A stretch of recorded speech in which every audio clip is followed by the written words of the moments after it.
लासलगाव बाजार समितीच्या सभापती उपसभापती निवडणुकीत जगताप गटाने टाकलेल्या डावापुढे विरोधक घायाळ।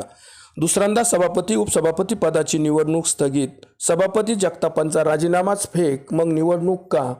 जगतापांनाच पुन्हा सभापती पदाची संधी मिळणार।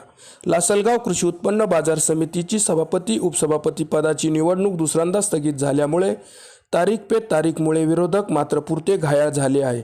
सभापती ज्ञानेश्वर जगताप यांचा राजीनामाच फेक व बनावट असल्यामुळे सभापती उपसभापती पदाची निवड ही बेकायदेशीर असून ती स्थगित व्हावी अशी तक्रार जगतापांनी थेट पणन मंत्र्यांकडे केली होती। या तक्रारीची गांभीर्याने दखल घेत पणन मंत्री जयकुमार रावल यांनी दिनांक 6 ऑगस्टला होणाऱ्या सभापती उपसभापती पदाच्या निवडणुकीला अंतिम स्थगिती देत निवडणूकच थांबवली आहे। तब्बल दुसऱ्यांदा निवडणुकीला स्थगिती मिळाल्यामुळे विरोधकांचे बाजार समितीची सत्ता काबीज घेण्याचे मनसुबे मात्र उधळले आहे। जगताप गटाने टाकलेल्या या डावापुढे विरोधक पुरते घायाळ झाले असून या संदर्भात पुढील सुनावणी 11 ऑगस्टला होणार असून त्याकडे सत्ताधारी व विरोधकांचे लक्ष लागले आहे। यापूर्वी 12 जुलैला निवडणूक होणार होती। त्या निवडणुकीत निवडणूक निर्णय अधिकारी आजारी पडल्यामुळे ते येऊ शकले नाही व निवडणूक स्थगित झाली होती।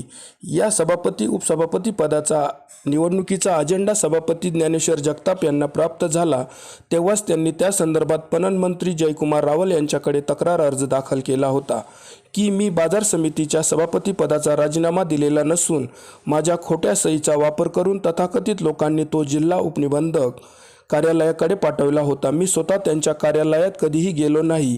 जर मी राजीनामाच दिलेला नाही तर सभापती पदासाठी निवडणूक घेणे हे बेकायदेशीर असून त्या निवडणूक प्रक्रियेला स्थगिती देण्याची मागणी केली होती।